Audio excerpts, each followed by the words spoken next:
મહેસાણા જિલ્લામાં 2 વર્ષમાં ખાતરના 37 જેટલા નમૂના અપ્રમાણિત નીકળ્યા છે અને જેના કારણે ખેડૂતોને નુકસાન વેઠવાનો વારો આવ્યો। મહેસાણા જિલ્લા નાયબ ખેતી નિયામક વિસ્તરણ અધિકારીની કચેરી દ્વારા છેલ્લા 2 વર્ષમાં 1262 નમૂના લેવામાં આવ્યા। આ નમૂના પૈકી 1225 નમૂના પ્રમાણિત હતા અને જેમાંથી 37 નમૂના અપ્રમાણિત હતા। એક કંપનીને દંડ ફટકારાયો છે। अधिकारीना जणाव्या अनुसार खेडूतोए खातर खरीदती वखते गुणवत्तानुं खास ध्यान राखवुं जोईए। खातर अंगेना कंटेंट पण जोवा जोईए अने सारी कंपनीनुं सारुं परिणाम आपतुं होय तेवी कंपनीनुं डीएपी यूरिया खातर ते वापरवुं जोईए। नमूनाओमां જોઈએ તો બાયો ફર્ટિલાઇઝર, માઇક્રોરાઇઝા, સેન્દ્રીય ખાતર, પ્રોમ, માઇક્રોન્યુટ્રિયન્ટ આ પ્રકારના ખાતરોનો સમાવેશ થાય છે। ખાસ કરીને જોઈએ તો યુરિયા, ડીએપી, એમોનિયમ સલ્ફેટ વગેરે આપણા સબસિડાઇઝ યુક્ત ખાતરો હોય છે અને આ ખાતરોમાં નમૂનાનું પ્રમાણ ફેલ થવાનું ઓછું છે।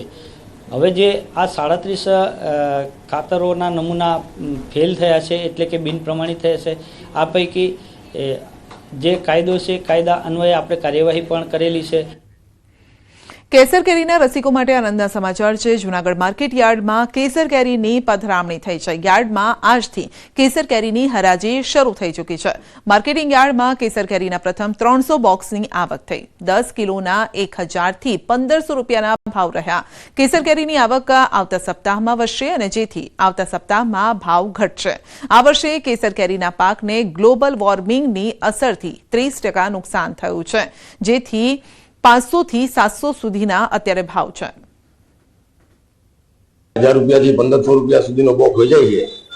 આવતા દિવસોની અંદર કેસર કેરીની આવક ચાલુ થશે, વધારે ચાલુ થશે અને ભાવની અંદર થોડા ડાઉન થશે। આ વખતે ગ્લોબલ વોર્મિંગના કારણે અને શરૂઆતમાં જે આંબાની અંદર મોરનો ફૂટ થઈ હતી ત્યારે એવું લાગતું કે કેસર કેરી આ ફરી બમ્પર પાક થશે, પણ ગ્લોબલ વોર્મિંગ અને વાતાવરણના લીધે केसर केरीना पाकने जबरदस्त नुकसान थयेल छे। एटले एवुं अत्यारे विचार थई छे। रवि सीजन में खेडूतो मोटा पाये तरबूजनुं वावेतर करता होय छे अने आ वखते पण खेडूतोए तरबूजनुं वावेतर कर्युं छे, परंतु वावेतर बाद पाक तैयार थई गया बाद वेचवाना समय वेपारीओ द्वारा सारा भाव नथी अपाता, जेथी खेडूतो हवे जाते ज वेपारी बनीने ए पाक वेचवा मजबूर छे।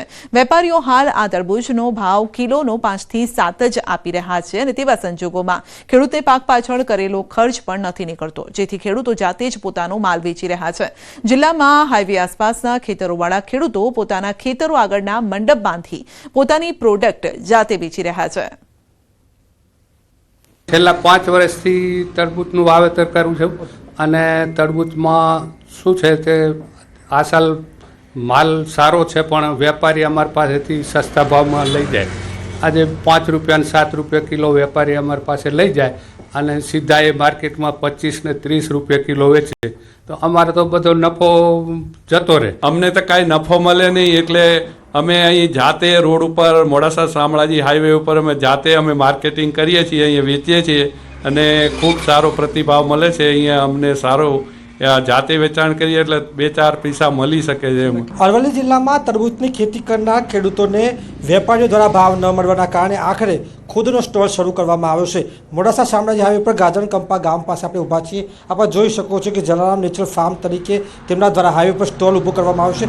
અલગ અલગ 4 પ્રકારની તેમની પાસે વેરાયટી છે તરબૂચમાં, તેને લઈને જે અહીંથી જતા જે લોકો છે તે ખરીદી કરતા હોય છે। સામાન્ય રીતે માત્ર કિલોના 5 રૂપિયા વેપારીઓ આપી રહ્યા છે, તેની સામે તેમનો ખર્ચ ન નીકળવાના કારણે આખરે હવે ખેડૂતોએ ખુદ પોતાનો માલ વેચવાની ફરજ પડી છે। ત્યારે તેમને અત્યારે હાલ 15 થી 20 રૂપિયા કિલોનો ભાવ મળી રહ્યો છે, તેના કારણે તેમનો ખર્ચ પણ નીકળી રહ્યો છે અને તેમને વળતર પણ મળી રહ્યું છે।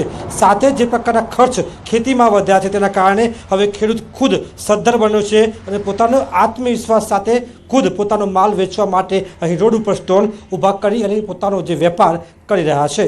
હાર્દિક પટેલ, ન્યૂઝ 18 ગુજરાતી, અરવલ્લી। केंद्रीय गृहमंत्री अमित शाह आवशे गुजरात। रविवारे केंद्रीय गृहमंत्री अमित शाह गुजरात प्रवासे आवी रह्या छे। इफ्कोना प्रथम यूरिया प्लांटना सुवर्ण जयंती समारोहमां हाजरी आपशे। 6 एप्रिले कलोल खाते इफ्को द्वारा आयोजित कार्यक्रममां तेओ उपस्थित रहेशे।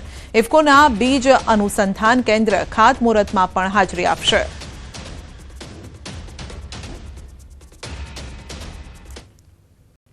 रखड़ता